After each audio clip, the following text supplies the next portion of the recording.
Bagaimana kelompok pemateri sudah boleh dimulai?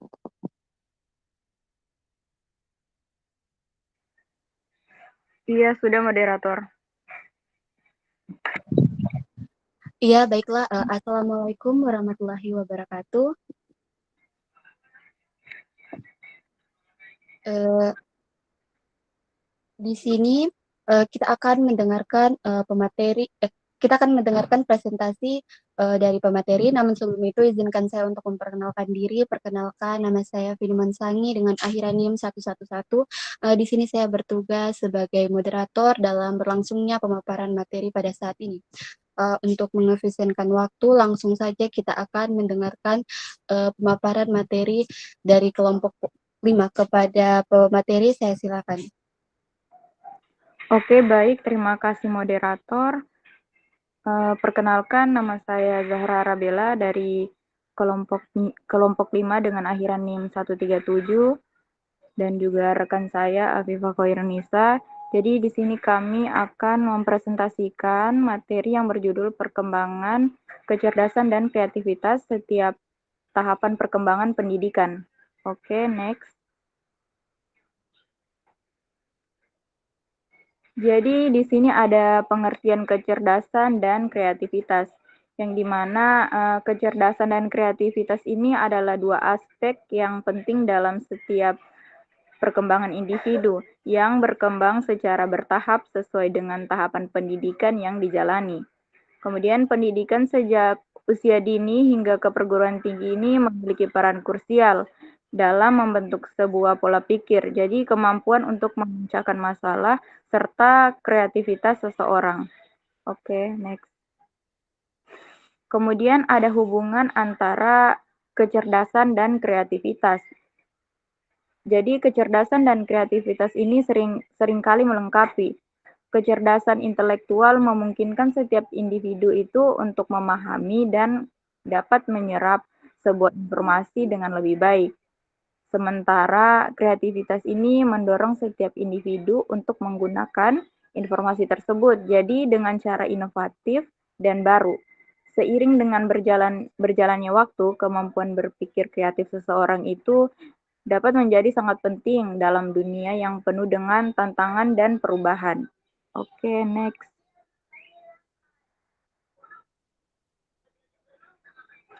Nah, kemudian ada tahap pendidikan anak usia dini. Jadi, pada tahap pendidikan anak usia dini ini, perkembangan kecerdasan dan kreativitas anak itu berlangsung pesat. Jadi, mereka ini mulai mengenali bentuk, warna, angka, serta mengembangkan pemikiran yang logis dan kemampuan untuk memecahkan masalah sederhana. Kemudian kreativitas. Jadi kreativitas ini tumbuh melalui aktivitas seperti menggambar, bermain peran, dan eksplorasi. Jadi oleh karena itu, stimulasi melalui permainan dan interaksi ini sangat penting untuk mendukung perkembangan mereka. Oke, next. Kemudian pada tahap kanak-kanak atau TK. Jadi pada tahapan ini anak-anak itu akan mengembangkan kecerdasan dasar mereka itu melalui pengalaman langsung. Jadi dengan pengalaman langsung dengan dunia sekitarnya. Jadi mereka ini mulai untuk memahami sebuah konsep mendasar seperti angka, huruf, warna, dan bentuk. Jadi kreativitas anak-anak TK ini cenderung lebih terlihat dalam permainan yang imajinatif, seni, ekspresi, dan bentuk fisik.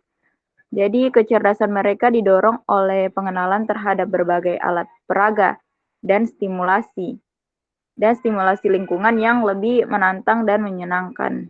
Oke, next. Kemudian pada tahap sekolah dasar SD. Jadi di sekolah dasar ini anak-anak itu mulai untuk mengembangkan kecerdasan mereka itu untuk lebih terstruktur melalui pembelajaran yang formal. Mereka mulai mempelajari matematika dasar, bahasa, sains, dan sosial. Jadi sekolah dasar kreativitas ini Kreativitas ini berkembang dalam bentuk memecahkan sebuah masalah yang sederhana dan penerapan sebuah konsep-konsep yang baru.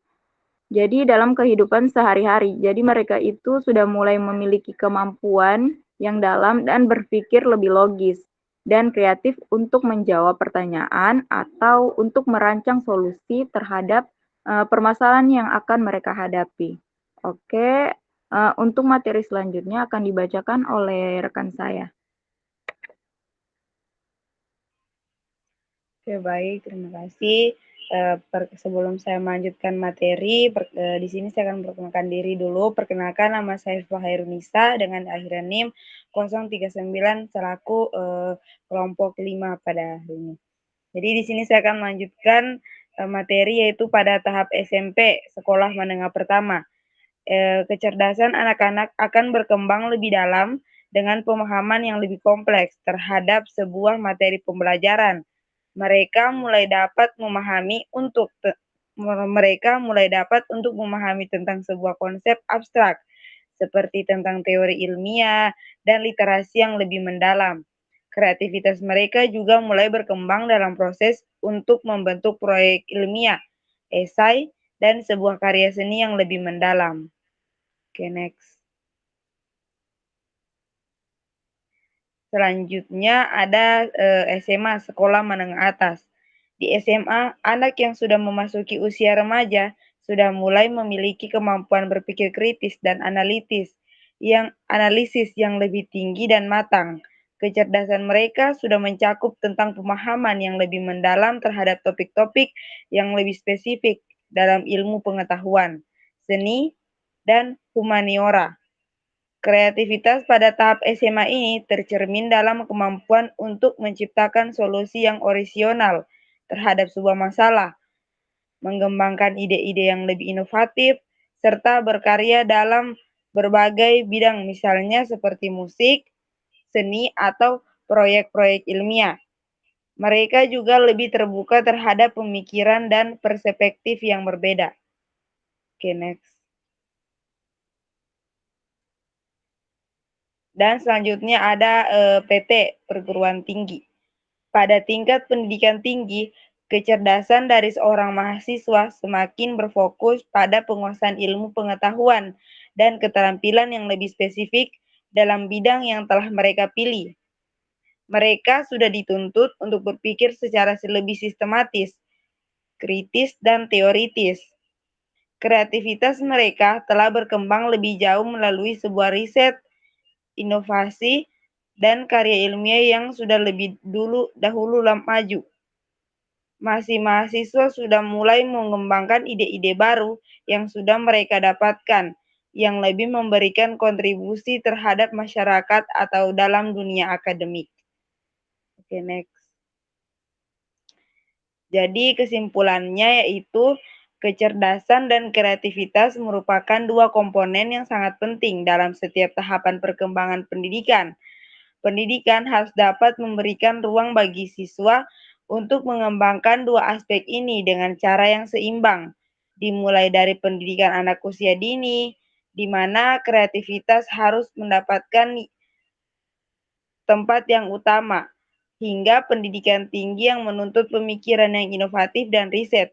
Untuk itu, sangat penting bagi sistem pendidikan untuk memberikan pendekatan yang lebih mendukung pengembangan kecerdasan dan kreativitas yang holistik dan berkesinambungan. Baik, itulah tadi pemaparan materi dari saya. Saya kembalikan kepada moderator. Ya, baiklah, itulah tadi pemaparan materi dari kelompok 5. Sekarang saya membuka sesi tanya jawab kepada teman-teman yang ingin bertanya. Saya silakan.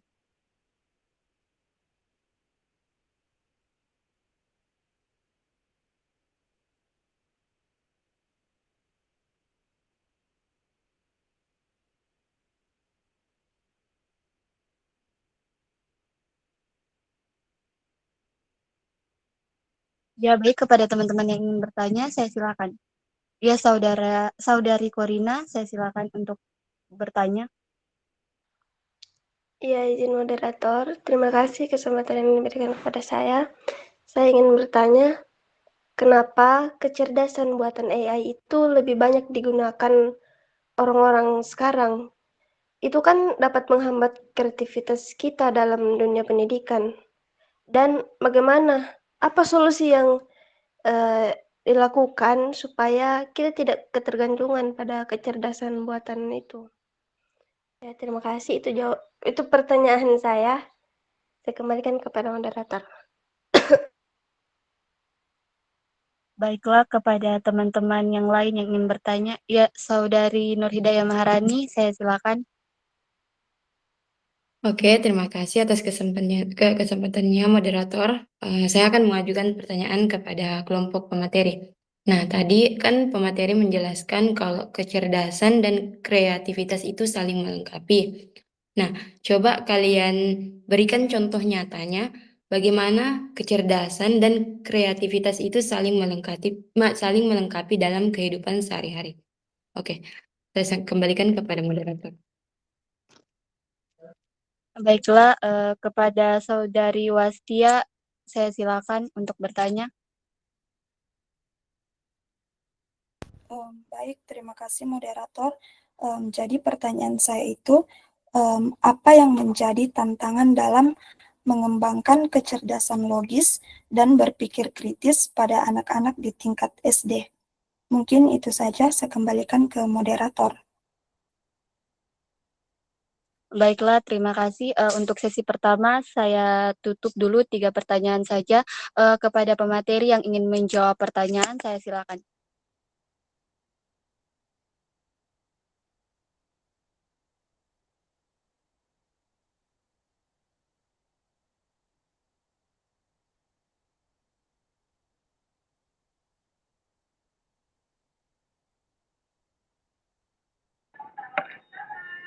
Oke, baik. Izin menjawab moderator. Iya, baik. Silakan, Saudara Sarah Arabella. Oke, baik. Di sini saya akan menjawab pertanyaan dari Corina Bayangkari yang dimana pertanyaannya itu tadi kenapa kecerdasan buatan seperti AI itu lebih banyak digunakan manusia sekarang? Itu kan dapat menghambat kreativitas dalam dunia pendidikan. Jadi bagaimana solusi supaya tidak ketergantungan pada kecerdasan buatan seperti AI. Jadi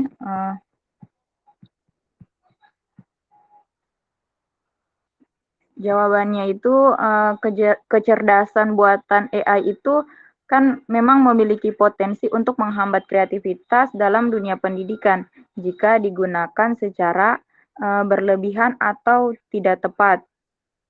Karena beberapa alasan, yaitu yang pertama ketergantungan pada teknologi yang dimana pengguna AI yang berlebihan ini dapat membuat siswa itu terlalu bergantung pada teknologi dan kurang mengembangkan kemampuan berpikir kritis dan kreatif. Kemudian yang kedua itu kurangnya interaksi manusia. Jadi pengguna AI ini dapat mengurangi interaksi manusia dalam proses belajar sehingga siswa ini kurang memiliki kesempatan untuk berdiskusi, berdebat dan berbagi ide. Kemudian itu ketiga, kurangnya pengalaman praktis. Jadi penggunaan AI ini dapat mengurangi kesempatan siswa itu untuk melakukan eksperimen, kemudian proyek dan kegiatan praktis lainnya yang dapat membantu mengembangkan kreativitas. Kemudian itu yang ditanyakan juga tadi tentang solusi ya. Jadi solusinya itu untuk menghindari ketergantungan pada kecerdasan buatan AI ini dan mengembangkan kreativitas dalam dunia pendidikan itu yang pertama ada interaksi AI dengan pendekatan pembelajaran yang aktif yang dimana gunakan AI ini sebagai alat untuk mendukung pendekatan pembelajaran yang aktif seperti pembelajaran berbasis proyek, pembelajaran berbasis masalah, dan pembelajaran berbasis inquiry. Kemudian yang kedua itu fokus pada kemampuan berpikir kritis dan kreatif. Jadi dipastikan bahwa kurikulum dan kegiatan pembelajaran itu difokuskan pada pengembangan kemampuan berpikir kritis dan kreatif. Jadi bukan hanya pada penggunaan teknologi. Kemudian yang ketiga itu penggunaan AI yang tepat. Jadi gunakan AI ini hanya untuk kegiatan yang memerlukan penggunaan teknologi seperti analisis data, stimulasi, dan visualisasi. Kemudian yang keempat itu pengembangan kemampuan literasi digital. Jadi pastikan bahwa seorang siswa ini memiliki kemampuan literasi digital yang baik sehingga mereka ini dapat menggunakan teknologi dengan bijak dan kritis. Kemudian yang terakhir itu pengembangan kemampuan kolaborasi. Jadi pastikan bahwa seorang siswa ini memiliki kesempatan untuk berkolaborasi dengan orang lain baik secara langsung maupun secara online untuk mengembangkan kemampuan kritis dan kreatif. Baik, itu saja jawaban yang dapat saya berikan. Saya kembalikan kepada moderator. Baiklah, sebelum saya kembalikan kepada penanya, saya kembalikan dulu kepada forum. Adakah yang ingin menambahkan? Ya, Saudara Albertus, saya silakan. Oke, baik moderator. Terima kasih atas kesempatan yang diberikan. Saya di sini ingin menambahkan sedikit sekaligus sharing sama teman-teman terkait pertanyaannya Corina. Karena pertanyaan Corina ini cukup bagus. Jadi pertanyaan itu kenapa kecerdasan buatan itu lebih banyak digunakan manusia? Jawabannya itu simpel karena AI itu lebih cepat untuk membantu kita. Misalkan kita bingung mengerjakan tugas, terus kita pasti ujung-ujungnya beralih ke AI atau artificial intelligence karena AI itu gampang sekali langsung diakses. Kita tinggal buka ChatGPT terus tanyakan apa yang kita mau, pasti keluar semua sudah jawaban yang kita mau. Terus bagaimana solusinya supaya tidak ketergantungan kecerdasan buatan? Sebenarnya ini untuk solusi ini kita harus menggunakan metode 3Y. Kalau saya ini pakai menggunakan metode 3Y. Pasti ada 3 alasan mengapa kita menggunakan artificial intelligence. Jadi saya jelaskan dulu metode 3Y ini kayak metode yang sering digunakan dalam debat atau kayak research di luar negeri sana. Jadi metode 3Y itu kayak misalkan, kenapa alasan kita memakai AI ini pasti karena alasan pertama itu karena kita tidak pede dengan kita tidak pede dengan informasi yang kita punya atau pengetahuan yang kita miliki. Kemudian kita riset lagi, mengapa kita tidak pede sama pengetahuannya kita? Mungkin jawabannya kita karena tidak punya informasi atau malas mencari tahu. Kita cari tahu lagi, kenapa kita bisa malas mencari tahu? Jadi menurutku terus kalau misalkan sudah terjawab itu kenapa kita malas mencari tahu, mungkin sudah bisa kita mencari solusi dari menggunakan sistem atau metode 3Y itu. Karena metode 3Y itu juga paling apa ya, yang paling efisien, yang paling sering juga digunakan dalam metode-metode research atau apapun itu yang berhubungan dengan debat. Makanya solusi untuk penggunaan AI ini gampang. Yang pertama itu kita meningkatkan literasi digital. Apalagi kita sebagai seorang guru nantinya yang mana seorang guru ini kan harus punya literasi yang baik. Jangan sampai kita sebagai calon pendidik itu memiliki atau bisa dikatakan kita sebagai minim literasi. Contohnya saya mengambil contoh secara realita saja. Ini terjadi juga di lingkungan kelasnya kita. Bahkan pernah sudah ada informasi saya kasih tahu di grup, cuman lantaran minim informasi atau minim membaca, minim literasi, makanya yang sudah pernah saya sampaikan, jadi kalian tanyakan ulang. Makanya please, kita sebagai calon guru itu harus literasi. Terus yang kedua juga itu dengan cara ya pede dengan informasi atau belajar dulu. Kayak misalkan stop berkegantungan sama AI. Jangan apa-apa kita langsung menggunakan AI. Coba kita baca dulu kalau misalkan masih lingkup yang kita punya buku, mungkin kita bisa baca buku karena dengan kita membaca buku kita juga, meningkatkan, literasi yang kita punya. Jadi begitu saja sih menurutku, mungkin saya kembalikan kepada moderator. Baiklah, terima kasih kepada Saudara Albertus yang telah menambahkan. Sekarang saya kembalikan kepada Corina, bagaimana apakah sudah puas dengan jawaban yang telah diberikan kelompok dan juga tambahan dari Saudara Albertus? Ya baik, terima kasih atas jawaban yang telah diberikan dari Arabella dan tambahan dari ABM. Yang dapat saya tangkap itu kecerdasan buatan AI itu bisa menjadi alat yang sangat berguna karena memberikan informasi yang instan. Tapi ketergantungan yang berlebihan pada AI dapat menghambat kreativitas dan kemampuan berpikir kritis siswa. Solusinya supaya kita tidak ketergantungan pada AI itu, kita gunakan AI itu jadi alat bantu, bukan untuk jadi pengganti pemikiran mandiri, serta mendorong pembelajaran berbasis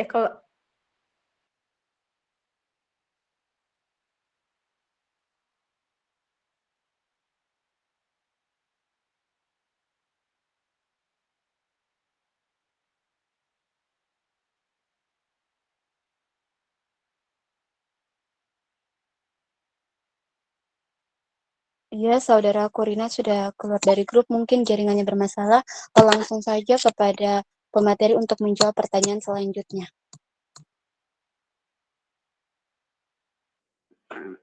Oke, baik. Terima kasih atas kesempatannya moderator.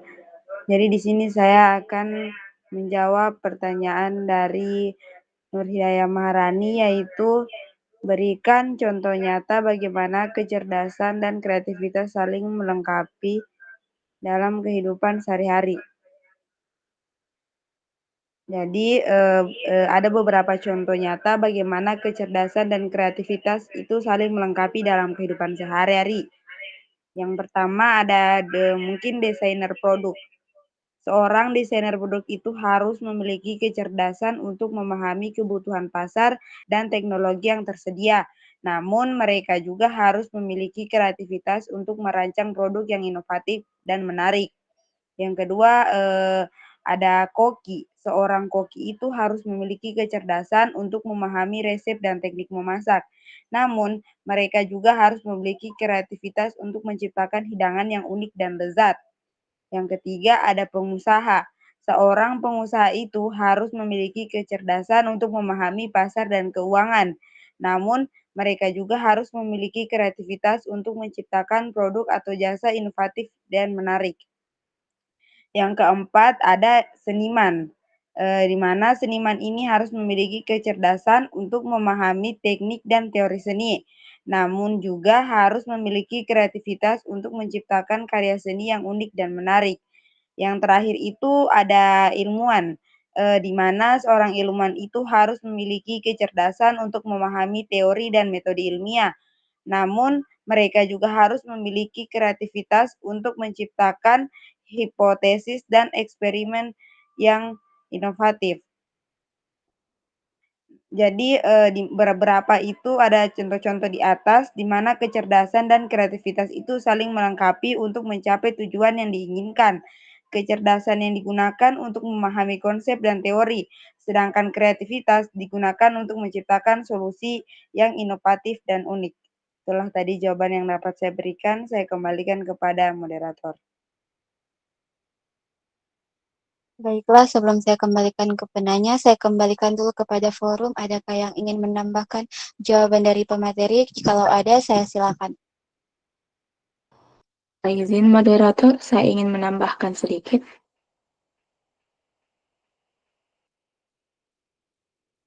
Iya, baik, kepada Saudari Naila, saya silakan. Baik, terima kasih atas kesempatannya. Perkenalkan, nama saya Naila Darwis dengan akhiran NIM 015. Di sini saya ingin menambahkan dari pertanyaan Nur Hidayah Maharani ini, yaitu contoh nyata tentang kecerdasan dan kreativitas itu saling melengkapi. Nah, saya ini ingin mengambil contoh itu seperti seorang chef yang memiliki kemampuan untuk membuat kue yang memiliki bentuk unik-unik. Seperti kecerdasan yang dia miliki itu, dia peroleh dari sekolah formal ataupun dari pengalamannya, sehingga dia ini memiliki pengetahuan tentang proses pembuatan kue tersebut. Dia paham tentang takaran serta reaksi kimia. Contohnya itu ketika dia ingin membuat kue dari mentega dingin, itu akan berbeda hasilnya ketika dia menggunakan mentega cair. Nah, sedangkan kreativitasnya itu dia akan membuat desain yang unik-unik seperti bentuk anime, bunga, ataupun lain sebagainya yang ketika dipandang itu kita sudah familiar untuk memakan kue tersebut. Jadi kalau yang saya tangkap dari sini itu bahwa kreativitas itu bisa kita artikan sebagai otak pintar manusia. Sedangkan kecerdasan itu kita bisa artikan sebagai otak pintar manusia, sedangkan kreativitas itu otak liar manusia. Otak liar itu dalam artian dia ingin mencoba hal-hal baru, dia ingin menciptakan sesuatu yang unik atau bagaimana, sehingga itu akan menghasilkan sebuah karya yang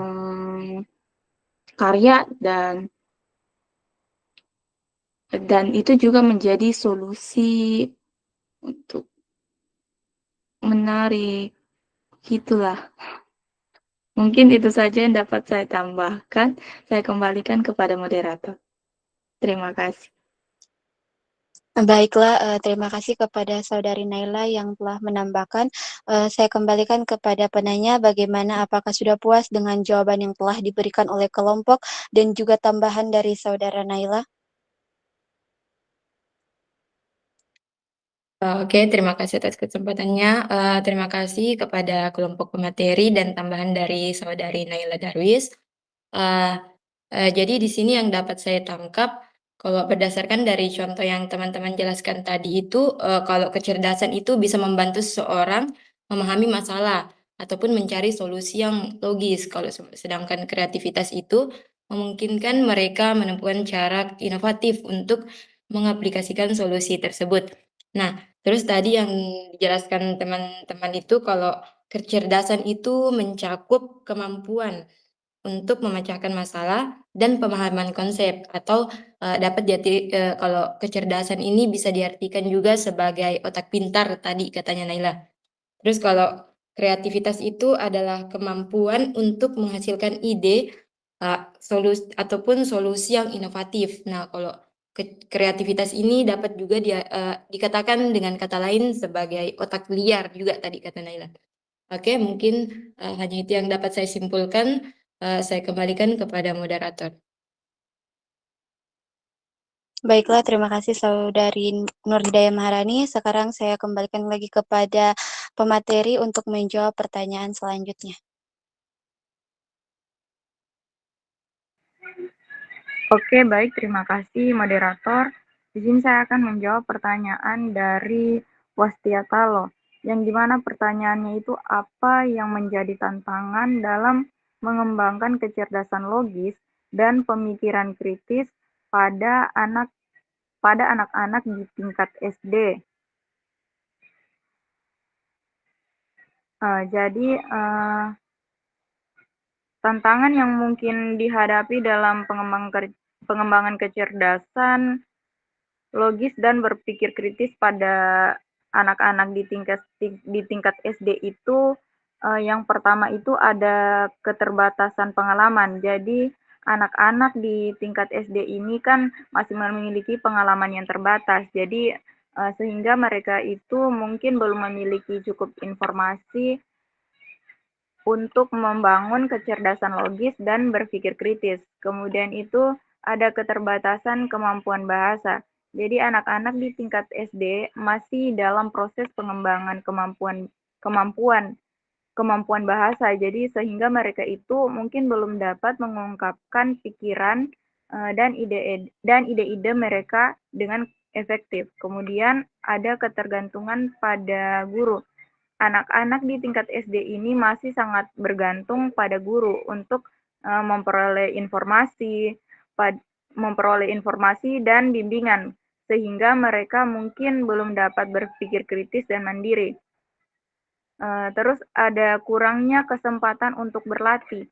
Jadi anak-anak di tingkat SD ini mungkin tidak memiliki cukup kesempatan untuk berlatih dan mengembangkan kecerdasan logis untuk berpikir kritis.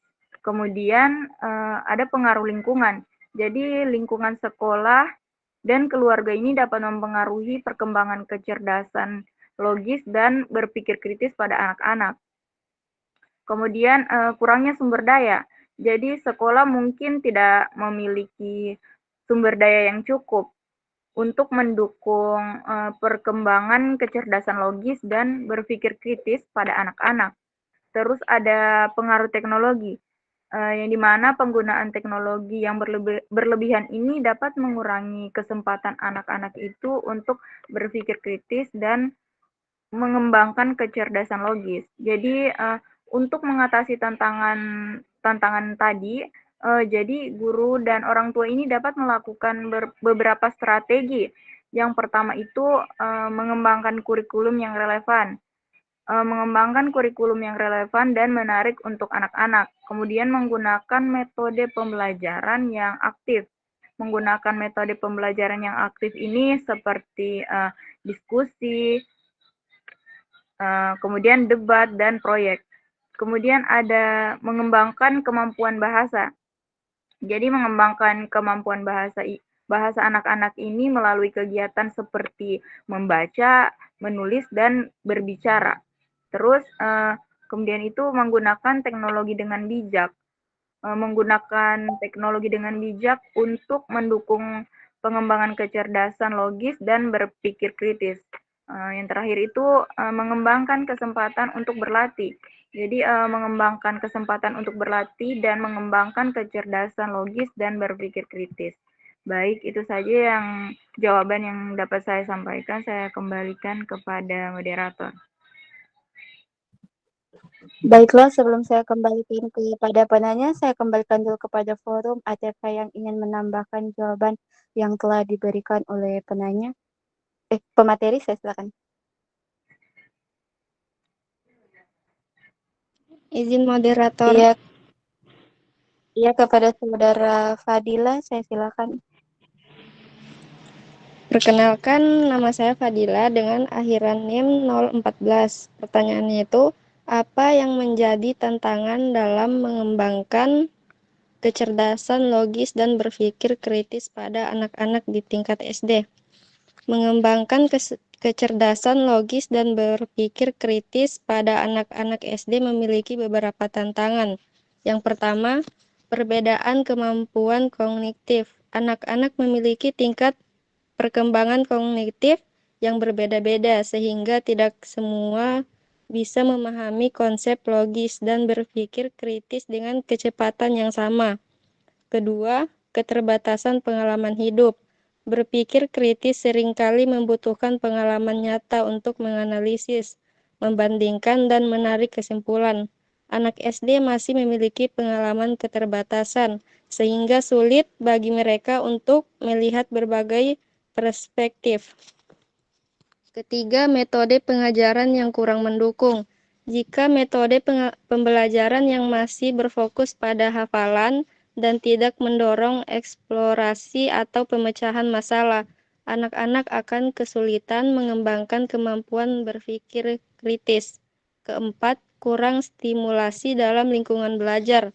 Anak-anak membutuhkan tantangan intelektual, diskusi terbuka, dan pertanyaan reflektif untuk masalah kemampuan berpikir kritis.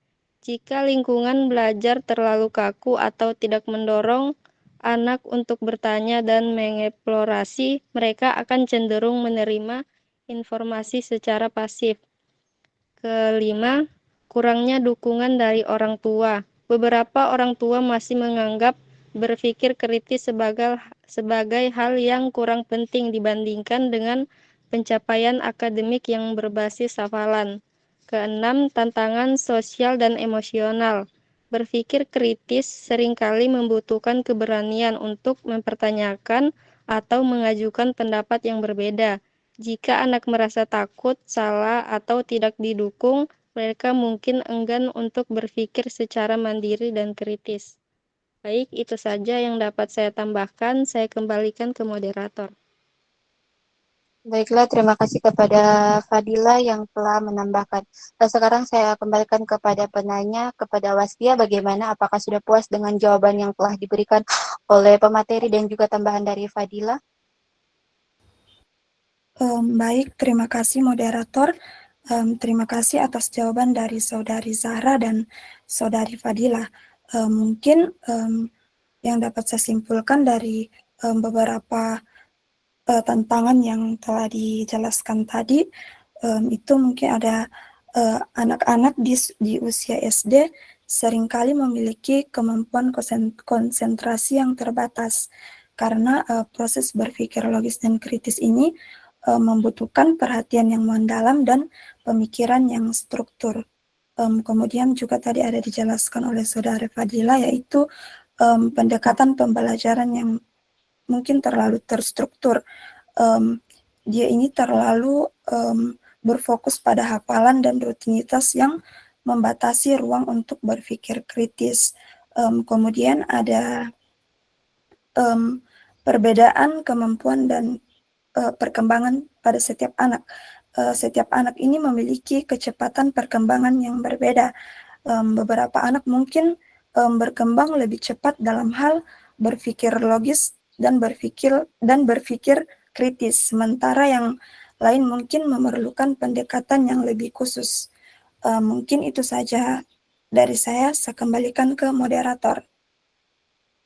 Baiklah, untuk sesi pertama pada saat ini telah selesai. Sekarang saya membuka untuk sesi kedua kepada teman-teman yang ingin bertanya, saya silakan.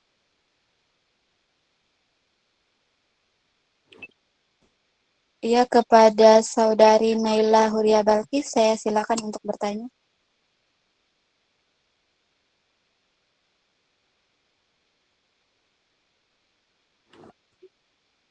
Baik, terima kasih moderator. Di sini nama saya Naila Rabakis dengan akhiran NIM 086. Di sini saya ingin bertanya, bagaimana cara anak usia dini menunjukkan tanda-tanda kreativitas dalam bermain dan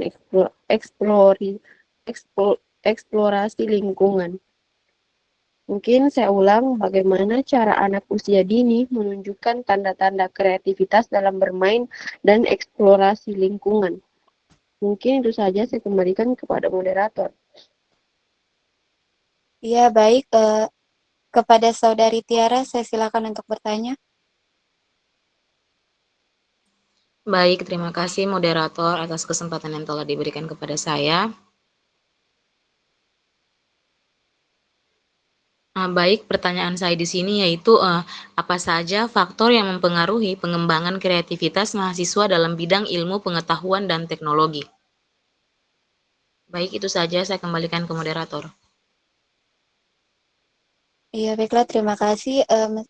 Kepada Saudari Ifta, saya silakan untuk bertanya. Baik, terima kasih moderator. Di sini pertanyaan saya, bagaimana perubahan hormon selama masa pubertas mempengaruhi perkembangan kecerdasan sosial dan kreativitas pada remaja? Itu saja, saya kembalikan ke moderator. Baiklah, saya menutup sesi tanya jawab yang kedua ini. Sekarang saya kembalikan kepada pemateri untuk menjawab pertanyaan yang telah diberikan.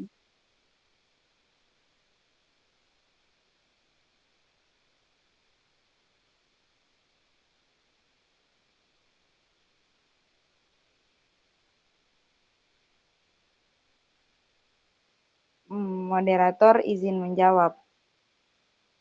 Iya, silakan Saudari Afifah.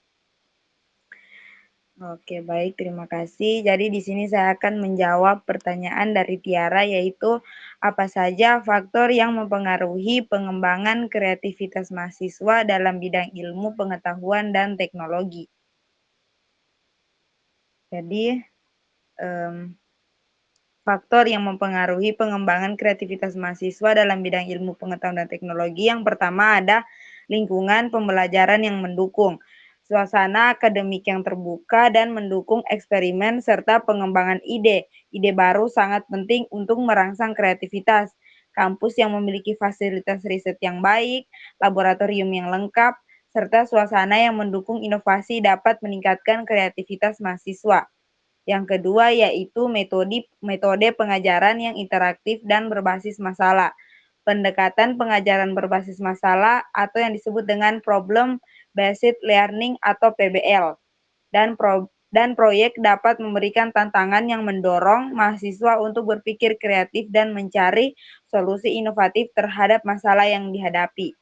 Yang kedua yaitu akses terhadap teknologi dan sumber daya, di mana kemampuan mahasiswa untuk mengakses perangkat teknologi terbaru, perangkat lunak ilmiah, serta sumber daya informasi yang relevan, memberikan peluang besar bagi mereka untuk melakukan eksperimen dan penelitian kreatif.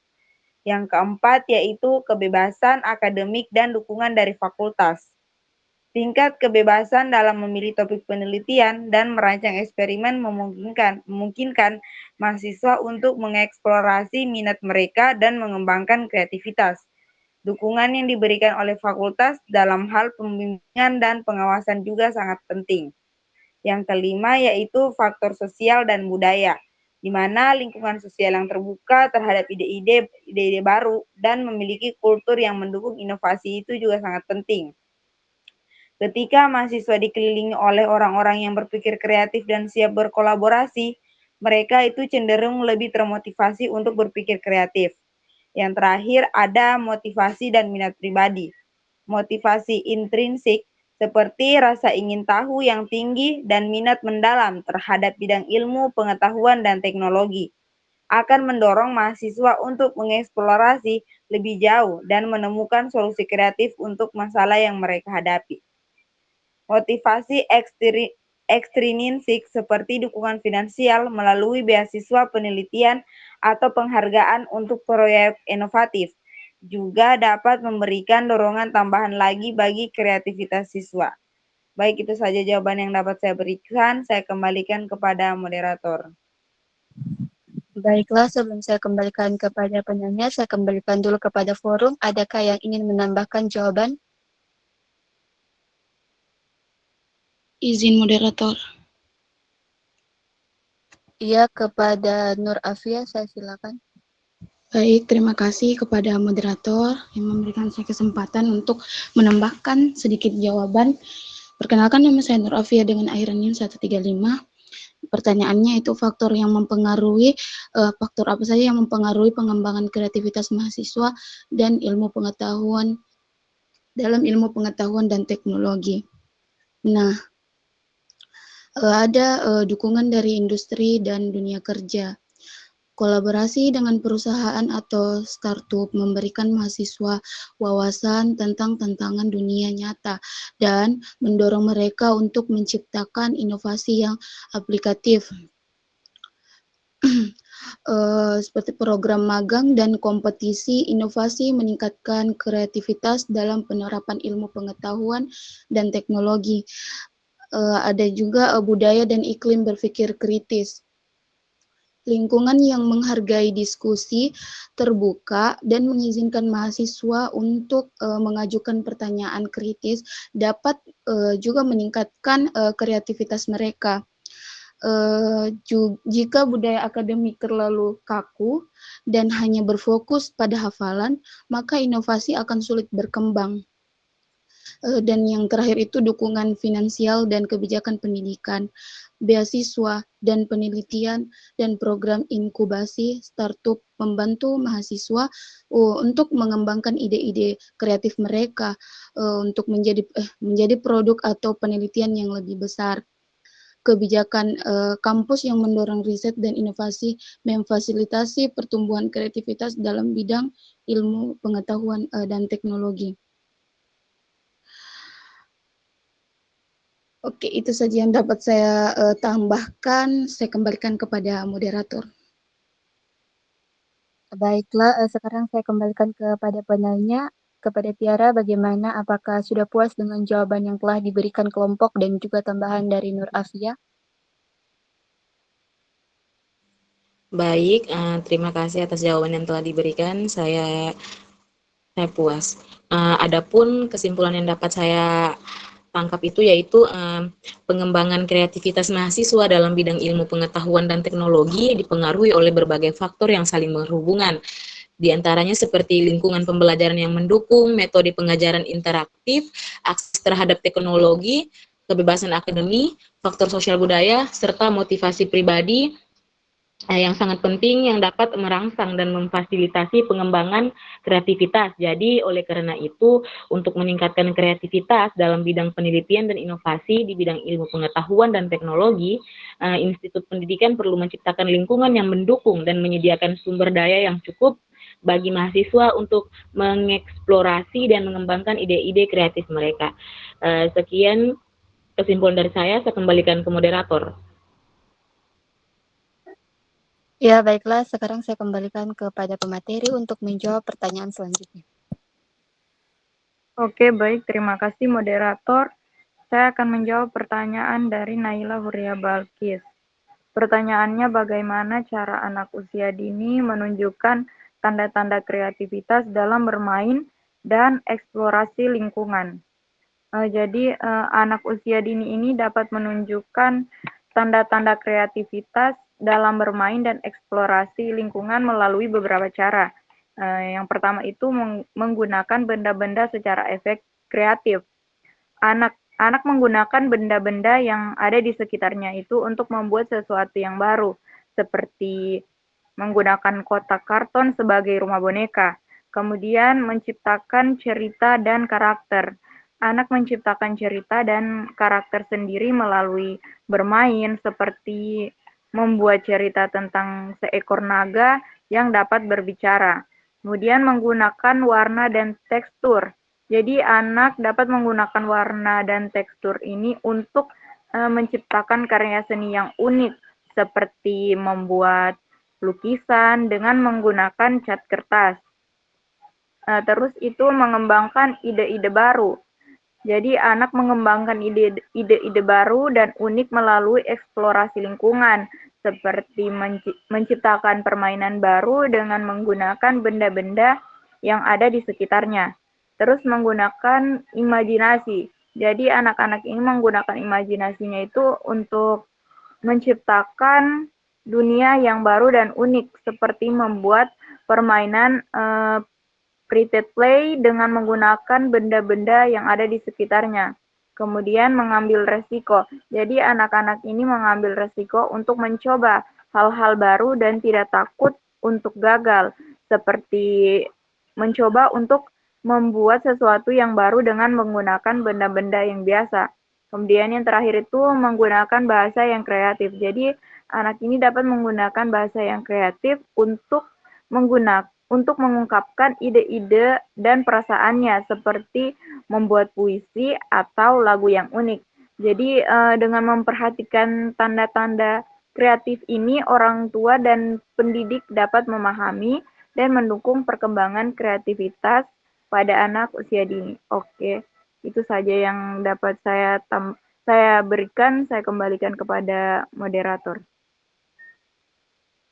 Baiklah, sebelum saya kembalikan kepada Saudari Naila, saya kembalikan dulu kepada forum. Adakah yang ingin menambahkan jawaban?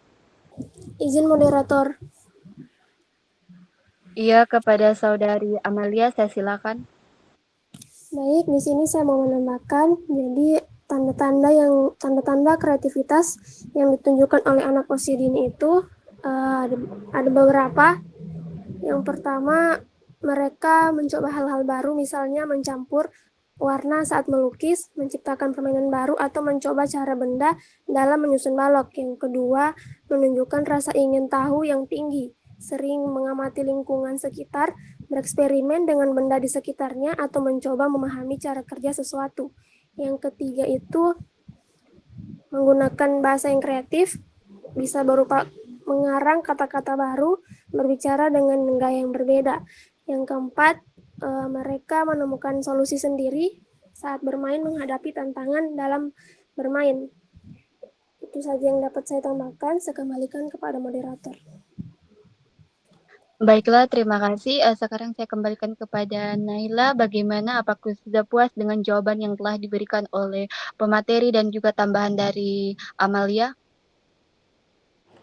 Baik, terima kasih moderator. Saya sudah puas. Dan yang bisa saya simpulkan itu kreativitas anak di usia dini ini dapat terlihat melalui imajinasi dan eksplorasi dan cara mereka bermain dengan berpikir bebas, bertanya, serta menemukan solusi unik dalam berbagai situasi. Seperti yang dibilang materi tadi itu, mencoba hal baru, menunjukkan rasa ingin tahu. Jadi mereka itu menunjukkan kreativitas yang berkembang secara alami. Jadi oleh karena itu penting bagi orang tua dan pendidik untuk memberikan lingkungan yang mendukung agar anak-anak mereka merasa bebas mengekspresikan ide dan bereksperimen tanpa rasa takut. Dengan demikian kreativitas itu mereka dapat tumbuh dan berkembang secara optimal. Mungkin itu saja, saya kembalikan kepada moderator. Baiklah, selanjutnya saya kembalikan kepada pemateri untuk menjawab pertanyaan.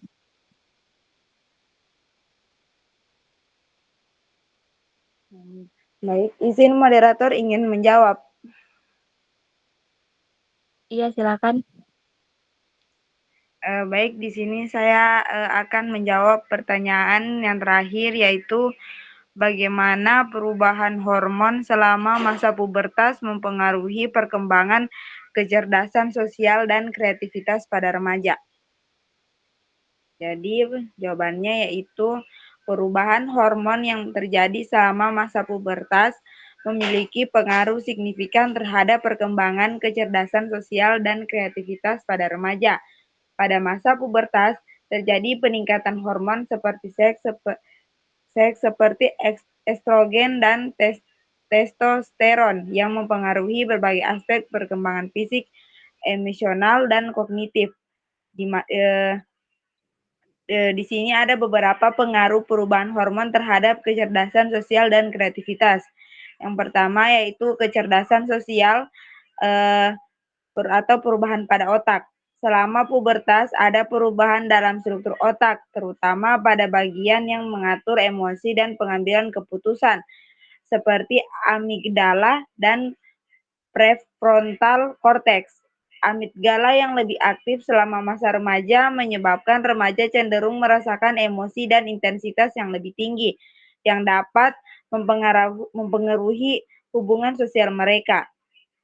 Peningkatan kadar estrogen pada perempuan dan testosteron pada laki-laki juga mempengaruhi bagaimana remaja berinteraksi dengan orang lain dan berempati. Selanjutnya ada keterampilan sosial.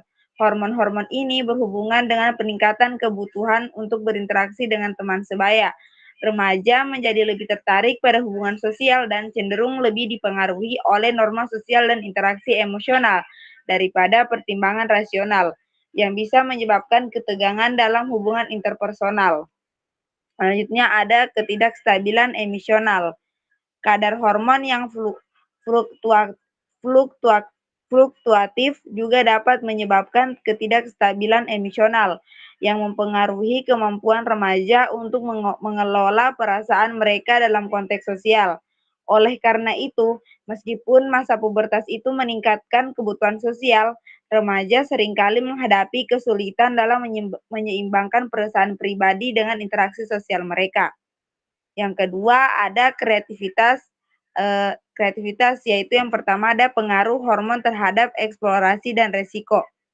Hormon testosteron dapat meningkatkan dorongan untuk mengambil resiko dan eksplorasi ide-ide baru.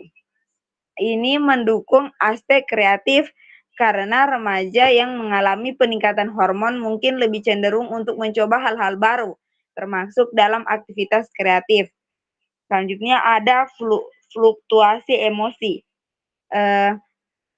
Meskipun demikian, ketidakstabilan emosi yang disebabkan oleh perubahan hormon dapat mempengaruhi kemampuan remaja untuk tetap fokus pada proses kreatif. Kadang-kadang juga perubahan mood yang cepat dapat mengganggu produktivitas kreatif dan kemampuan untuk mempertahankan konsistensi dalam ide atau karya kreatif. Dan terakhir ada motivasi intrinsik dan dorongan.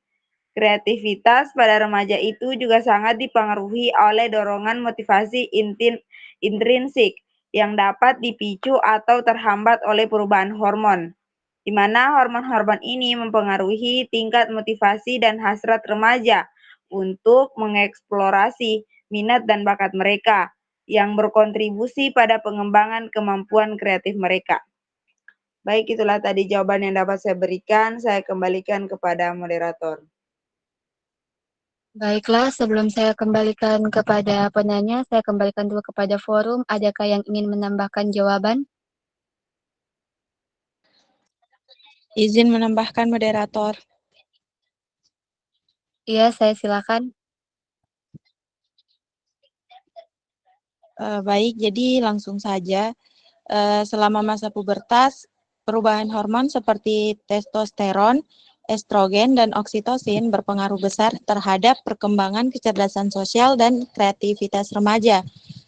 Peningkatan hormon oksitosin dia membantu remaja menjadi lebih peka terhadap emosi orang lain, memperkuat hubungan sosial, dan meningkatkan empati. Selain itu, perubahan kadar testosteron dan estrogen mempengaruhi bagian otak seperti amigdala dan korteks prefrontal yang berperan dalam pengambilan keputusan dan pengendalian emosi. Hal ini membuat remaja mulai memahami hubungan sosial dengan lebih kompleks meskipun mereka masih rentan terhadap tekanan sosial dan kesulitan dalam mengendalikan emosi. Selain kecerdasan sosial, perubahan hormon selama pubertas juga berdampak pada kreativitas. Hormon dopamin yang meningkat pada masa ini berperan dalam motivasi dan membantu remaja mengeksplorasi ide-ide baru. Testosteron seringkali dikaitkan dengan keberanian dalam mengambil risiko dan berpikir inovatif. Sedangkan estrogen membantu meningkatkan fleksibilitas berpikir dan sensitivitas terhadap keindahan. Kombinasi hormon-hormon ini dapat membuat remaja lebih kreatif, baik dalam seni, musik, maupun cara mereka menyelesaikan masalah. Namun juga perubahan emosi yang terjadi akibat lonjakan hormon juga bisa membuat kreativitas mereka lebih fluktuatif. Mungkin hanya itu saja yang bisa saya tambahkan. Saya kembalikan kepada moderator. Baiklah, langsung saja saya kembalikan kepada Saudari Ifta. Bagaimana, apakah sudah puas dengan jawaban dari pemateri dan juga tambahan dari Saudari Amanda? Baik, terima kasih moderator. Dan terima kasih kepada tim penyaji serta tambahan dari Saudari Manda yang telah menjawab pertanyaan dari saya. Saya sudah puas dan yang dapat saya tangkap yaitu perubahan hormon selama masa pubertas memainkan peran penting dalam perkembangan kecerdasan sosial dan kreativitas pada anak-anak remaja. Hormon-hormon seperti estrogen dan testosteron mempengaruhi pengelolaan emosi, interaksi sosial, serta dorongan untuk berinovasi dan mengeksplorasi ide-ide baru. Jadi meskipun demikian, fluktuasi hormon juga dapat menyebabkan ketidakstabilan emosional yang mempengaruhi kemampuan remaja dalam mengelola hubungan sosial dan berfokus pada kreativitas. Secara keseluruhan, masa pubertas adalah periode yang kompleks, di mana perubahan hormon dapat meningkatkan potensi kreatif dan sosial, namun juga bisa menciptakan tantangan yang perlu dihadapi oleh anak-anak remaja. Mungkin itu saja, saya kembalikan ke moderator. Oke, baiklah, berakhir sudah pemaparan materi dan juga sesi tanya jawab pada saat ini. Yang dapat saya tangkap dari presentasi pada saat ini ialah perkembangan kecerdasan cenderung meningkat seiring bertambahnya usia dan tingkat pendidikan terutama dalam berpikir logis, kritis, dan juga analitis. Sementara itu, kreativitas sangat tinggi pada masa anak-anak, tetapi bisa menurun jika lingkungan membatasi. Oleh karena itu, sistem pendidikan yang baik harus menyeimbangi antara kecerdasan, logistik, dan kreativitas. Baiklah, selanjutnya saya kembalikan kepada Ibu Vita untuk memberikan penguatan.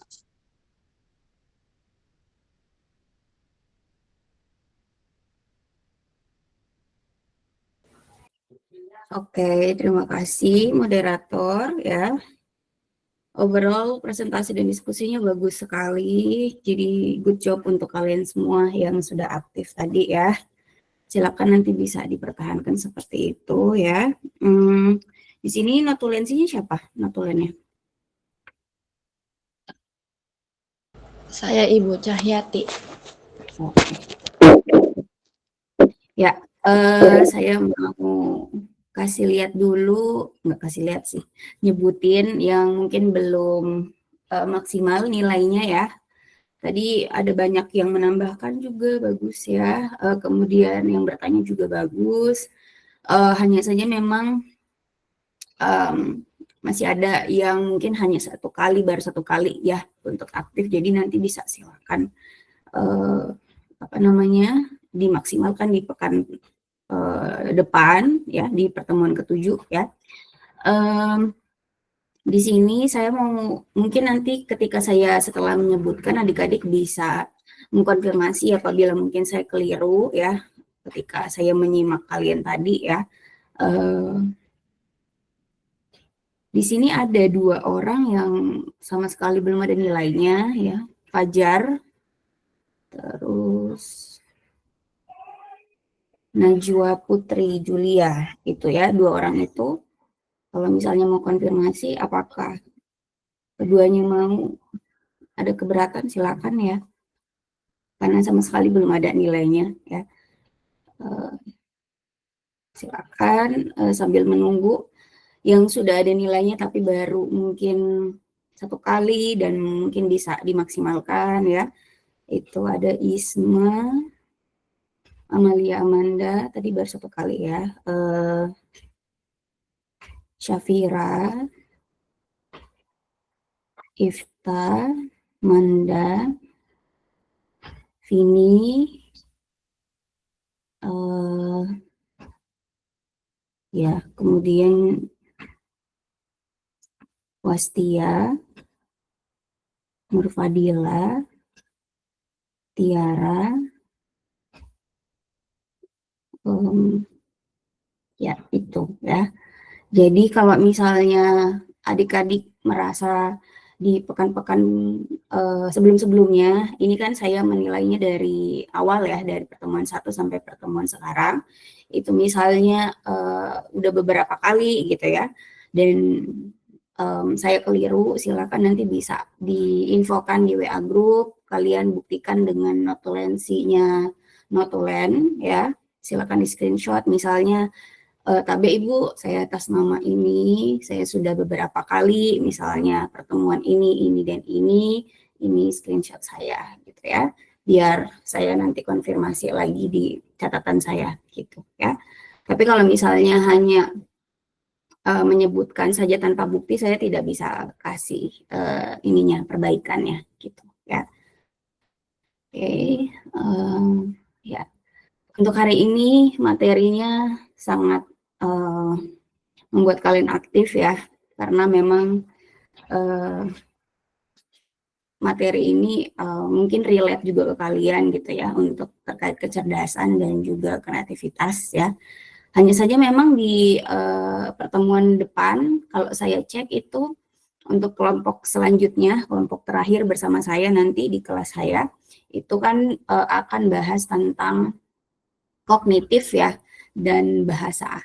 Nah, nanti mungkin bisa saja sedikit overlapping atau kayak sedikit mengulang kembali karena yang namanya kognitif dan kecerdasan dan kreatif itu hampir mereka bersinggungan satu sama lain, kayak masih dalam satu area yang sama gitu ya, kognitif itu ya. Jadi silakan kalau misalnya nanti mau diulang sedikit, penjelasannya hampir mirip-mirip dengan kecerdasan dan juga kreativitas gitu ya.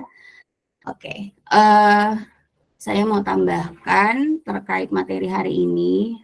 Adik-adik yang tadi menyebutkan beberapa istilah bahasa Inggris, mungkin nanti saya bisa koreksi, ada 3 istilah yang mungkin agak sedikit selimpet gitu ya, atau mungkin kurang benar untuk melafalkannya ya. Ada problem based learning, jadi bukan problem based learning, tapi problem based learning ya cara bacanya. Terus ada project based learning, sama yang satu lagi tadi startup, bukan startup ya, startup ya, gitu. Nah, oke. Saya mau share screen dulu.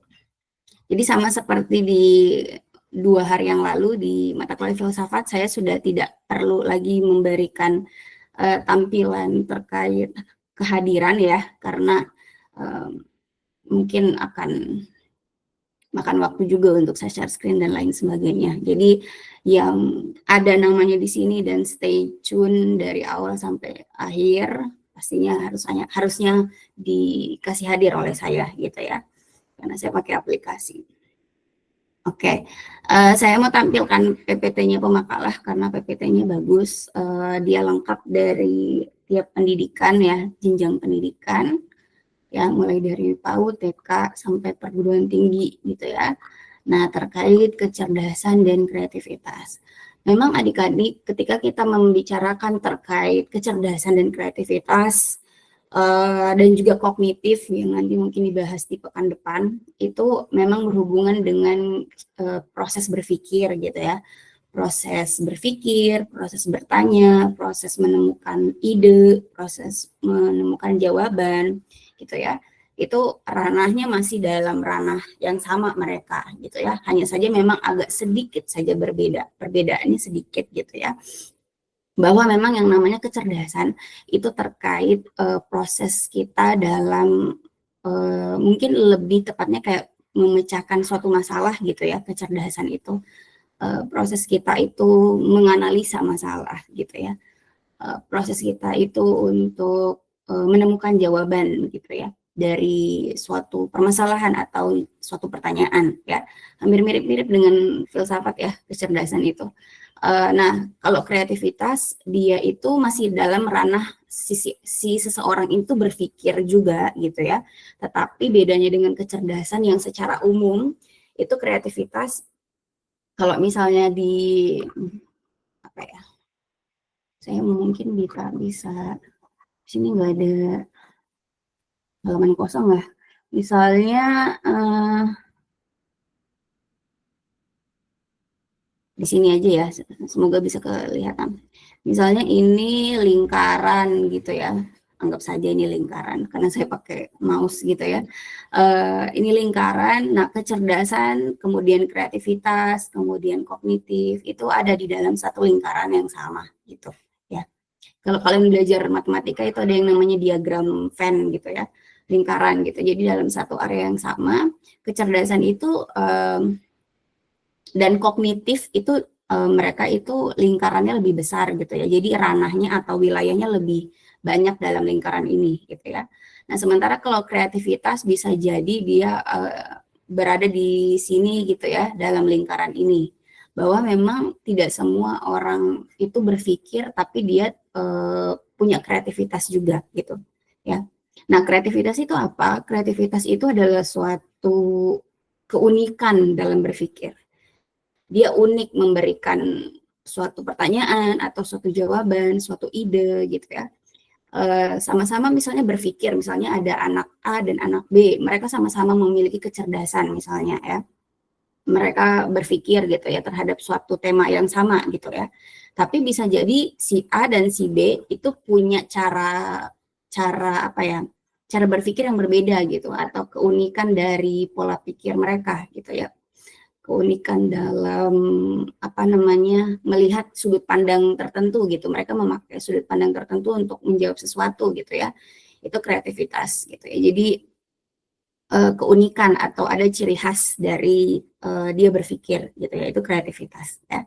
Nah, kebanyakan misalnya siswa-siswa yang ada di Indonesia tidak bisa disalahkan mereka gitu ya, karena memang sistem pendidikannya kita di sini itu cenderung menyukai sesuatu, gimana ya, cenderung menyukai kalau siswa itu dari POV guru dan memang dari POV pendidikan kita gitu, bahwa orang pintar itu atau orang cerdas atau siswa yang ingin dikatakan pintar itu adalah orang-orang yang harus apa ya, jawabannya itu sama dengan buku misalnya gitu ya, atau tidak boleh ada yang berbeda dari jawaban mereka yang ada di kunci jawaban guru misalnya gitu ya. Padahal dengan seperti itu siswa itu tidak kreatif gitu ya. Mereka bisa saja cerdas atau misalnya pintar. Sebenarnya makna pintar dan cerdas pun juga bisa berbeda ya.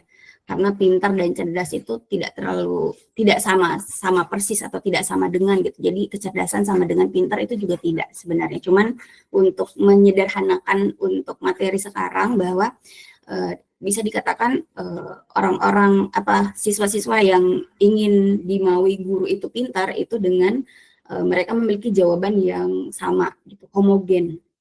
Jawabannya harus sesuai dengan ekspektasi guru, atau jawabannya itu harus sesuai dengan buku, atau harus sesuai dengan kunci jawaban gitu ya. Itu dikatakan pintar oleh orang-orang di sini, atau oleh guru di sini, atau oleh pendidikan di sini.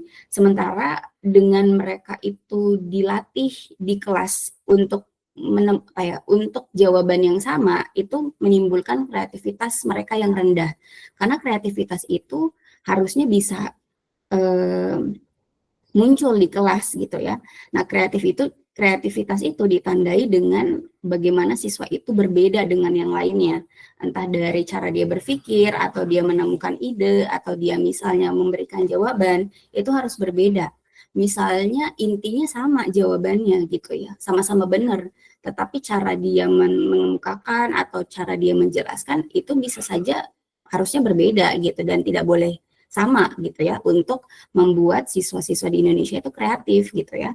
Tapi memang karena sistem pendidikannya itu membuat kita atau anak-anak di sekolah itu harus pinternya sama semua gitu ya, itu yang menyebabkan bisa saja kita pintar gitu ya.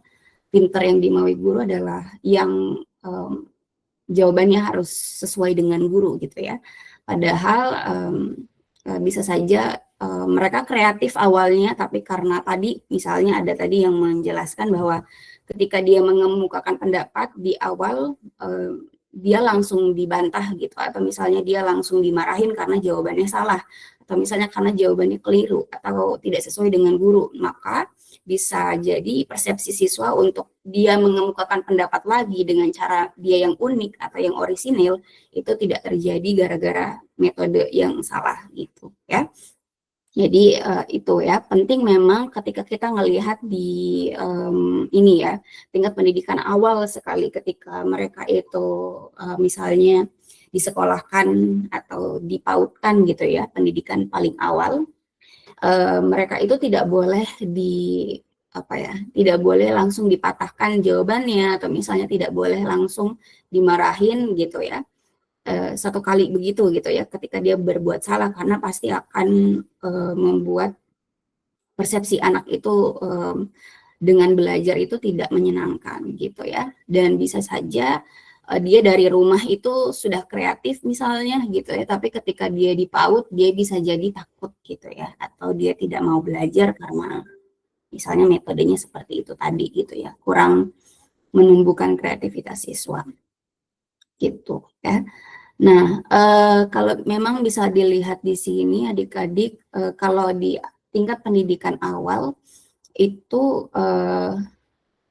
cara belajarnya atau bagaimana cara menumbuhkan kreativitas dan kecerdasan siswa itu adalah dengan mereka itu belajar di sekitar lingkungan mereka, atau objek yang mereka harus pelajari itu tidak boleh jauh-jauh dari apa yang mereka amatin setiap hari, atau apa yang mereka mungkin lihat gitu ya, atau mereka mungkin lakukan di kehidupan sehari-hari mereka gitu ya. Jadi memang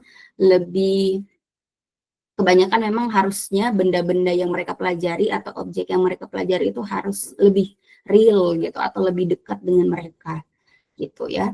karena mereka di sini memang bukan belajar yang serius gitu ya. Mereka belajar sambil bermain atau mungkin bermainnya yang lebih banyak dibandingkan belajar gitu ya. Bermain di sini sebenarnya bukan berarti konotasinya negatif, karena bermain juga itu membuat otaknya itu berkembang dengan baik gitu ya. Misalnya dengan cara tidak perlu sesulit misalnya, atau tidak perlu guru itu ribet atau kompleks terlalu memikirkan aduh bagaimana caranya gitu ya untuk membuat anak itu kreatif dan mungkin cerdas. Bisa saja guru misalnya di kelas gitu ya, guru misalnya meminta siswa untuk membawa apa ya, objek-objek di sekitar dia gitu ya. Kalau misalnya yang berhubungan dengan biologi, karena kita akan belajar tentang makhluk hidup gitu ya, sesimpel dengan guru itu meminta siswa sebelum masuk ke kelas gitu, atau dia pas datang ke PAUD untuk misalnya bawa tumbuhan gitu ya yang ada di sekitar dia gitu, dengan misalnya mencabutin apa tumbuhan gitu ya, entah rumput ataupun misalnya satu daun atau apapun itu gitu ya, benda-benda yang ada di sekitar dia gitu, untuk mereka bisa kenalin atau apa ya, belajar untuk mengenal benda-benda di sekitarnya gitu di kelas itu gitu ya. Misalnya guru bertanya, ini yang kamu bawa apa gitu ya, kemudian benda ini ada di mana gitu ya, benda ini misalnya diidentifikasi lagi misalnya dengan bahasa anak itu secara sederhana gitu ya. Nah, atau misalnya diajak ke lingkungan sekitarnya langsung misalnya gitu, field trip gitu ya, nggak usah jauh-jauh ke mana, tapi ya mungkin misalnya di PAUD-nya dia atau di sekitaran tempat belajarnya dia mungkin ada taman gitu ya, atau misalnya ada apa gitu di lingkungan yang asri, yang aslinya itu gitu ya. Kemudian mereka belajar untuk misalnya mengidentifikasi gitu ya, tapi bahasanya bukan kata mengidentifikasi, tapi mungkin yang lebih sederhana seperti kayak, coba kalian lihat sekitar kalian misalnya, coba kalian apa namanya, bikin menyebutkan misalnya apa yang kalian lihat, yang kalian langsung bisa kenalin gitu ya, disebutin apa aja gitu ya. Kemudian bagaimana bentuknya, bagaimana teksturnya, coba dicium baunya seperti apa dan lain sebagainya. Nah, itu membuat siswa itu lebih mengenali lingkungan sekitar dia gitu, dengan mereka bisa mengenali bagian-bagian di dalam lingkungan itu gitu ya. Kemudian juga melatih motoriknya juga ya, kalau kita hubungkan dengan pekan sebelumnya gitu ya, bahwa motorik, perseptualnya mereka itu juga dilatih di situ gitu ya, dengan cara itu tadi, mereka mengenali bukan hanya bentuknya saja, tetapi dari segala macam sistem indera yang bisa mereka kenali dari benda itu gitu ya, seperti itu. Jadi memang di bagian anak PAUD ini memang seperti itu cara belajarnya harusnya gitu ya. Mereka memang belajar lebih banyak bermain gitu. Belajarnya tidak secara langsung gitu ya, tapi dengan cara bermain itu guru bisa melatih semua sistem indera mereka agar lebih peka, agar lebih kenal, dan agar mereka bisa lebih apa ya, familiar dengan apa yang ada di sekitar mereka gitu ya. Dan ini juga mungkin tadi ya berhubungan dengan misalnya gadget gitu ya. Walaupun tadi tidak ada pertanyaan tentang gadget, tapi misalnya tadi pertanyaan AI tadi kan itu salah satu teknologi juga ya, gimana caranya si misalnya anak-anak itu mulai dari mereka usia belia itu mereka tahu porsi mereka itu menggunakan gadget itu untuk apa gitu ya. Jadi di PAUD ini mungkin anak-anak itu yang tadinya di rumah pegang gadget terus gitu ya, itu tidak dibolehkan misalnya di PAUD ini, karena mereka juga harus melatih keterampilan motorik mereka. Jadi mereka tidak boleh pasif gitu ya, karena kalau pegang gadget kan memang biasanya lebih aktivitasnya kan hanya duduk saja atau tiduran aja gitu, jadi tidak melibatkan apa ya, anggota fisik tubuh gitu ya untuk bisa aktif. Nah, kalau di PAUD ini mereka apa namanya, benar-benar berinteraksi dengan kehidupan sehari-hari mereka di lingkungan yang ada di sekitar mereka gitu ya. Nah, dari sini guru juga bisa menyelipkan gitu ya, bahwa misalnya dalam dalam kehidupan sehari-hari yang bagus atau yang sehat atau yang normal, maka kita harus lebih banyak porsinya untuk bisa benar-benar berinteraksi dengan bendanya langsung. Misalnya bukan hanya mereka tahu misalnya tumbuhan ataupun hewan gitu ya di sekitar mereka, tapi juga mereka bisa nanti belajar untuk mengenal manusia gitu ya, belajar untuk berinteraksi benar-benar dengan manusia itu gitu ya. Karena kalau dengan gadget kan ya mungkin interaktif juga, misalnya dengan kita pakai gadget itu misalnya nelpon siapa gitu ya, saudara atau bibi gitu ya, om dan lain sebagainya, tapi interaksi langsung itu benar-benar lebih bagus dibandingkan interaksi lewat dunia maya gitu ya. Jadi di sini juga mereka harus belajar itu gitu ya. Dilatih atau diberikan juga kesadaran sejak dini lah bahwa walaupun kita itu berada di era modern, tetapi interaksi langsung dengan orang, dengan lingkungan gitu ya, itu lebih sehat gitu ya, atau lebih normal gitu ya, dibandingkan kalau kita dominannya hanya menggunakan gadget aja gitu ya. Nah, kemudian kalau di TK mungkin juga hampir mirip-mirip gitu ya dengan PAUD, tetapi mungkin setingkat lebih dewasa gitu ya dibandingkan anak PAUD. Mungkin kalau di TK ini mereka sudah bisa tadi ya mengenal angka, mereka sudah bisa latihan untuk mengeja gitu ya, membaca dengan membawa bacaan gitu ya, atau mereka diminta untuk ini aja kalau mereka nggak bisa menulis dulu, mereka kan bisa berbicara gitu ya. Jadi mereka diajarkan untuk gimana coba storytelling gitu ya, di depan teman-teman kamu punya cerita apa hari ini gitu, atau ada pengalaman menarik apa gitu ya, itu bisa diceritakan gitu ya. Ini ada hubungannya juga sebenarnya dengan materi pekan depan, yaitu bahasa gitu ya. Jadi anak-anak itu juga dilatih untuk mereka itu mengeja. Mengeja itu kan menyebutkan kata-kata atau huruf-huruf selain lewat tulisan, tetapi juga lewat lisan gitu, dan juga menyimak gitu ya, menyimak. Jadi melatih kepekaan indera telinga gitu ya, untuk benar-benar bisa menghargai temannya misalnya ketika berbicara gitu ya. Jadi di sini guru misalnya membuat misalnya peraturan gitu, ketika ada yang storytelling, anak-anak yang lain tidak boleh melakukan sesuatu, tetapi harus memperhatikan presenternya yang bercerita di depan gitu ya. Itu juga sebenarnya bisa seperti itu gitu ya. Nah, kemudian ke SD. Kalau SD mungkin memang lebih dewasa lagi ya anaknya gitu ya, sehingga memang pembelajarannya mungkin lebih dominan dibandingkan permainan gitu ya. Hanya saja memang di sini baru dikenalkan materi-materi yang dasar-dasar gitu, atau basic materinya, misalnya matematika gitu ya. Matematika itu ya tadi misalnya dengan berhitung, atau misalnya dengan memecahkan masalah, itu membuat siswa itu bisa cerdas gitu ya, bisa pintar dan juga bisa kreatif. Misalnya materi matematika ini kan tentang misalnya penjumlahan, pengurangan gitu ya, sederhana itu dulu gitu ya. Nah, guru itu bisa mengevaluasi apakah siswa itu sudah memahami materi dengan memberikan soal cerita gitu ya. Nah, berdasarkan pengalaman saya juga misalnya di sekolah itu, anak-anak memang kalau ditanya apakah mereka paham atau tidak, mereka bilang paham. Tapi ketika diberikan soal, apalagi soal cerita ya, soal cerita itu membuat mereka itu yang tadinya katanya paham, itu ternyata nggak paham gitu ya.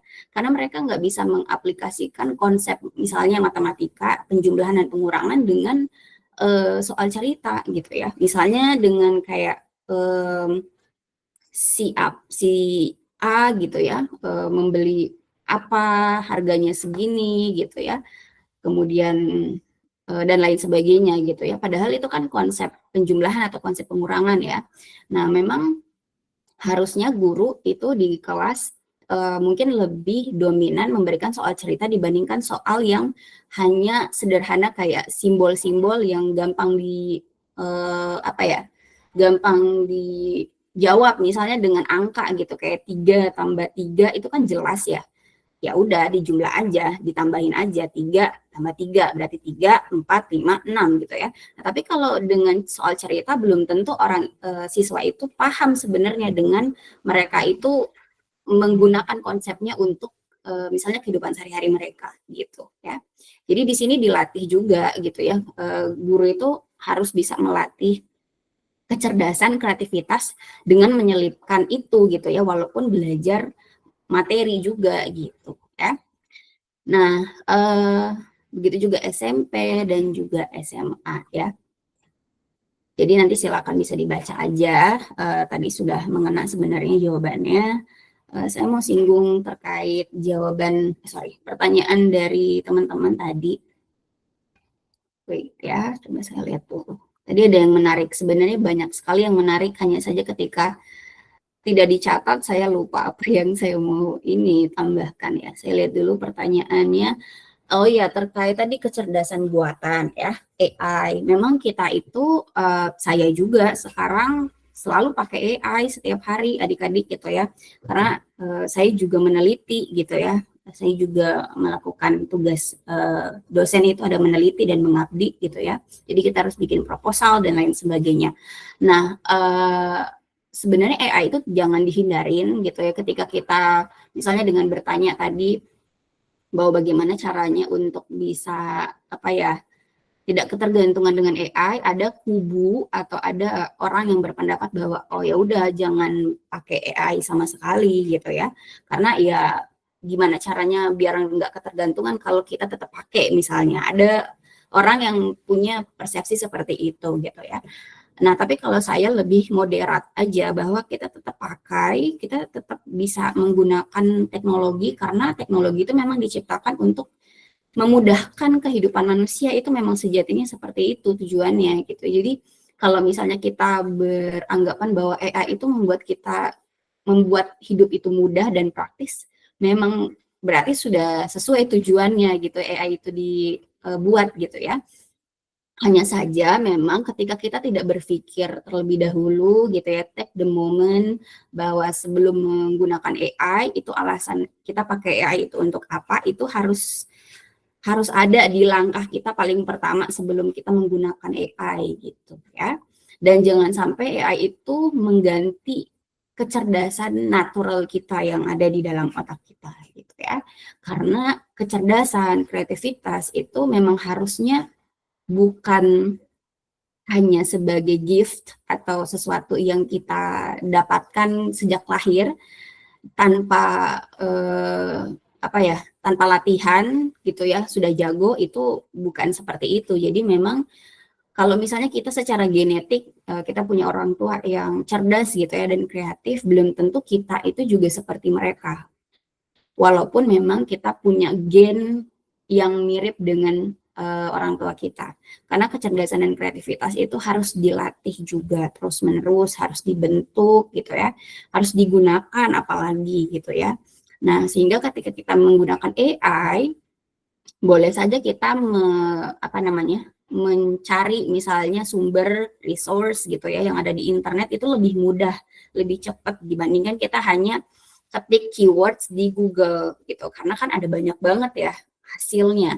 Nah, kalau pakai AI dengan prompt tertentu kita bisa dapat hasil yang lebih cepat dan lebih tepat gitu ya, sesuai dengan yang kita mau gitu ya. Tapi pengambil keputusan ketika kita itu mengevaluasi hasil dari AI itu perlu dilakukan juga gitu. Jadi tidak bisa ketika misalnya adik-adik tadi ya, mungkin saja ketika tadi menjawab atau bertanya, membuat pertanyaan misalnya dengan bantuan AI, tapi kita tidak bisa langsung mengeluarkan atau kayak membaca gitu ya hasil AI itu tanpa kita harus berpikir terlebih dahulu apakah ini relevan nggak dengan jawaban saya atau dengan tema pertanyaan saya pada hari ini gitu ya. Jadi seperti itu gitu ya. Kita bagaimana caranya tidak ketergantungan, kita bisa pakai AI itu sesuai dengan porsinya dia sebagai mesin penelusur atau membuat membuat kita ke-trigger, otak kita ke-trigger untuk bisa berpikir bahwa oh ternyata ada ya tema seperti ini. Nah, biasanya ketika kita membaca jawaban-jawaban atau kayak hasil dari AI, itu membuat kita misalnya terinspirasi akan sesuatu. Oh, ini ternyata ada ya gitu ya. Kemudian kalian bisa berpikir menggunakan otak kalian gitu ya. Jadi tidak 100% itu hasilnya dari AI gitu ya. Jadi itu ya. Kemudian sebenarnya kecenderungan masyarakat sekarang, anak-anak sekarang itu lebih suka yang instan gitu, lebih suka hal-hal itu cepat selesai gitu, lebih suka semua hal itu bisa ditangani dengan saat itu juga gitu ya. Memang itu bisa dikatakan ada baiknya karena tidak juga bisa disalahkan dari generasi sekarang gitu ya, karena memang anak-anak zaman sekarang itu terlahir dengan produktivitas yang tinggi gitu ya. Kalau misalnya kalian bandingkan, mungkin nggak tahu ya, kalau zaman dulu ya, waktu saya masih kecil, mungkin kalian belum lahir, itu ya orang tua ketika kerja, waktu belum ada AI apalagi, dan hanya berbasis SMS deh. Jadi belum ada WA, belum internet itu baru ada di warnet aja. Dan ketika kita mau menyambungkan internet ke gadgetnya pun bukan HP ya, tapi pakai komputer yang pakai CPU dan lain sebagainya. Jadi ada yang namanya modem gitu ya untuk mengkoneksikan gadget ke internet gitu ya.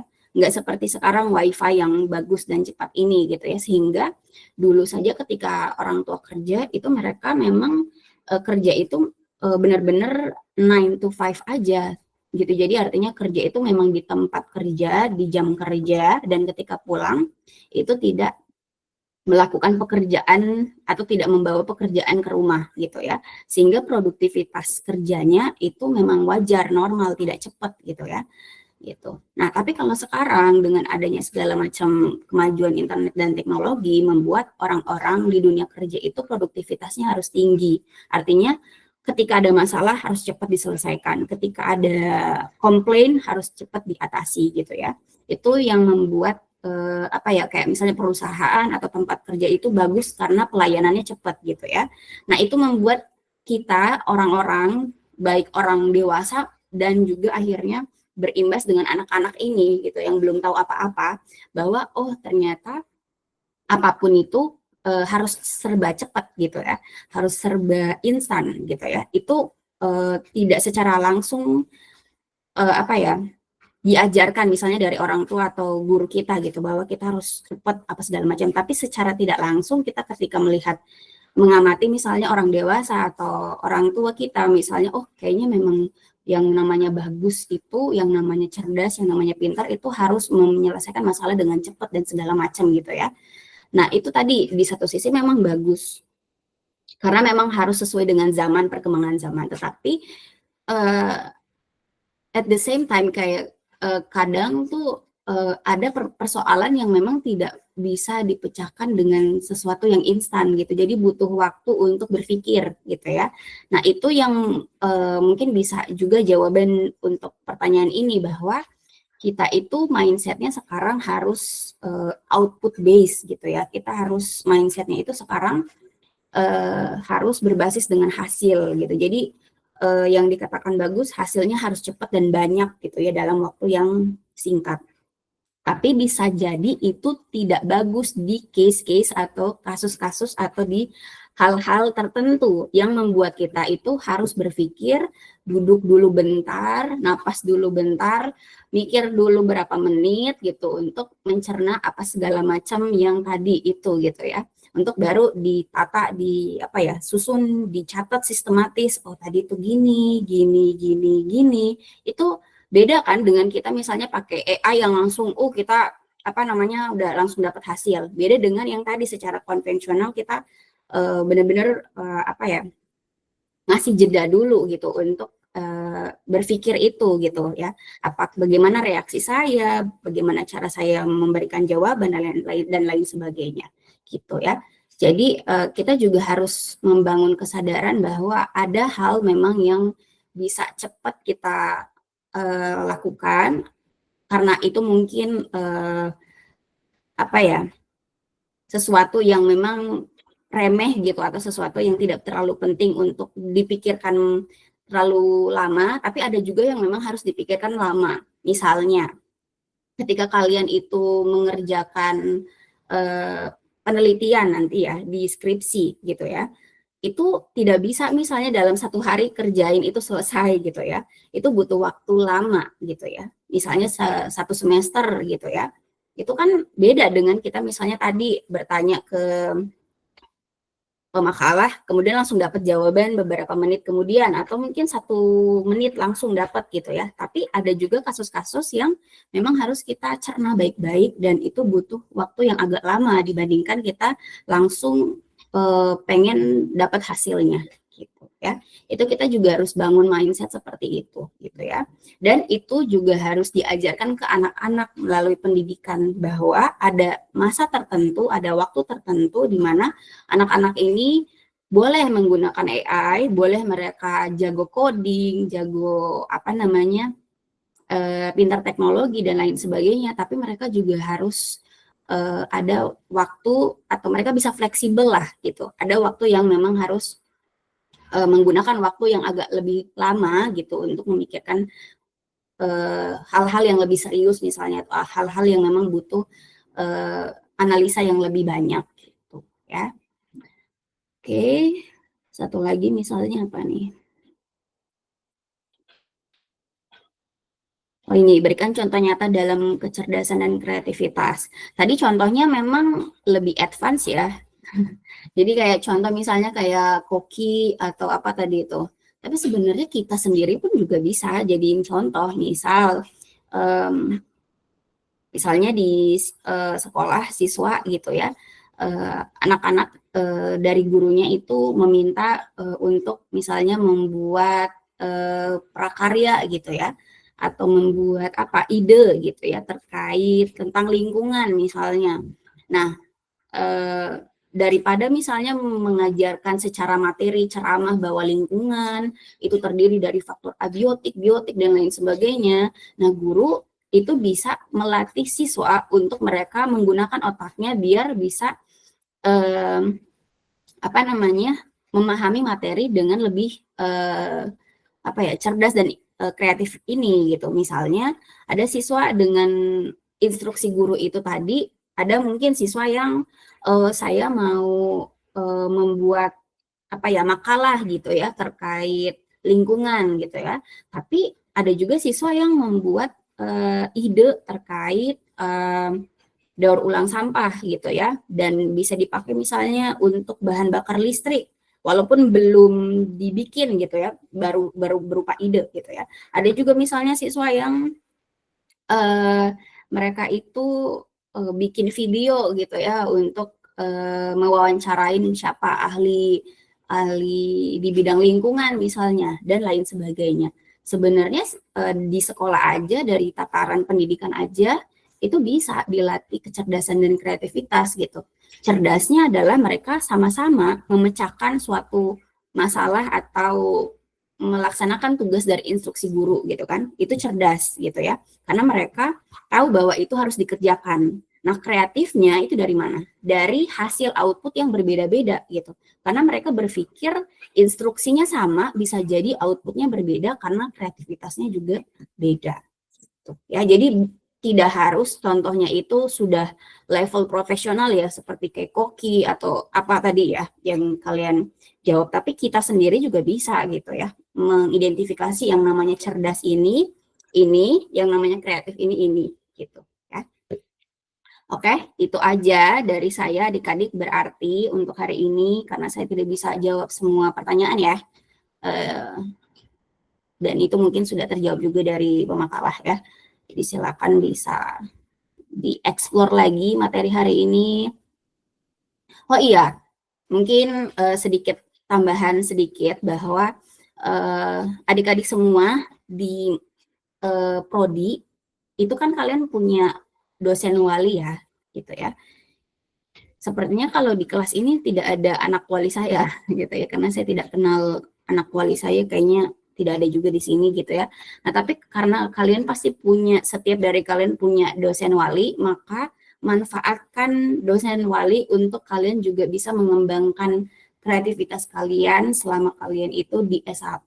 Jadi kalau misalnya kalian itu waktu SMA-nya suka membuat karya tulis, kemudian terlibat dalam kegiatan kemahasiswaan, siswa gitu ya di sekolah, itu juga bisa kalian lakukan di sini gitu dengan kalian bertanya gitu ya ke dosen wali kalian gitu, bahwa misalnya apa aja kegiatan yang ada di prodi gitu ya, dan bisa nggak saya ikut dan lain sebagainya, syarat sebagainya. Karena kalau misalnya kalian hanya kuliah dan dapat nilai, ya itu batas minimumnya ya, average-nya kayak gitu. Tapi kalau misalnya kalian mau memanfaatkan selagi kalian statusnya mahasiswa, itu juga boleh banget gitu ya. Di prodi itu atau kayak untuk S1 itu ada yang namanya kegiatan PKM, program kreativitas mahasiswa gitu ya. Kemudian ada juga lomba debat, lomba ONMIPA gitu ya, Olimpiade Matematika dan IPA gitu ya.